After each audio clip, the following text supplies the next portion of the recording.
जी हाँ दोस्तों, अनुपमा के आने वाले लेटेस्ट ट्रैक में ड्रामा, इमोशन और सस्पेंस का जबरदस्त तड़का देखने को मिलने वाला है।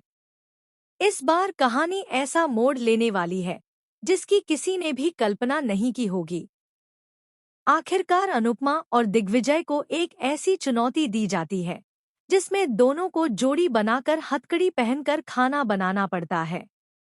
यह टास्क जितना आसान दिखता है उतना बिल्कुल भी नहीं होता। जैसे ही अनुपमा और दिग्विजय एक दूसरे के साथ हथकड़ी में बंधते हैं, यह नजारा देखकर पूरी तरह असहज हो जाती हैं। वह नाराज होकर सवाल उठाती है कि आखिर यह कैसा नियम है।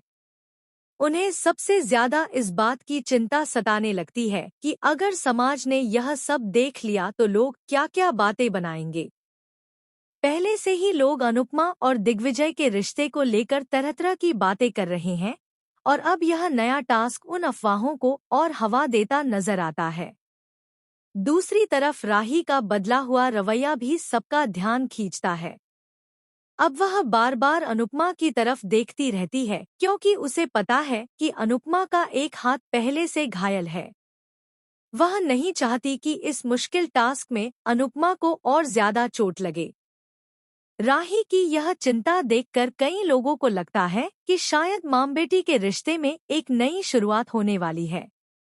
उधर प्रेम अपने कंपटीशन पर पूरा फोकस बनाए रखता है, लेकिन उसका गुस्सैल स्वभाव एक बार फिर मुसीबत खड़ी कर देता है।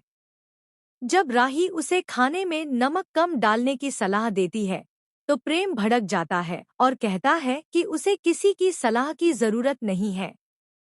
इसी बहस के बीच उसका संतुलन बिगड़ जाता है और गरम तेल से भरी कड़ाही पलटने वाली होती है। एक पल के लिए ऐसा लगता है कि राही और प्रेम दोनों गंभीर हादसे का शिकार हो जाएंगे। लेकिन तभी अनुपमा अपनी परवाह किए बिना दौड़ पड़ती है।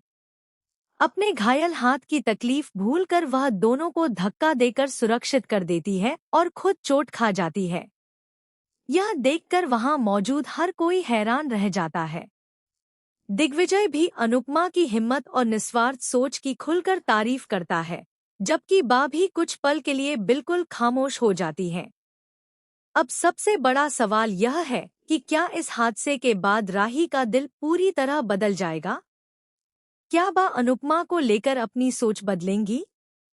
और क्या दिग्विजय के साथ बढ़ती नजदीकियां अनुपमा की जिंदगी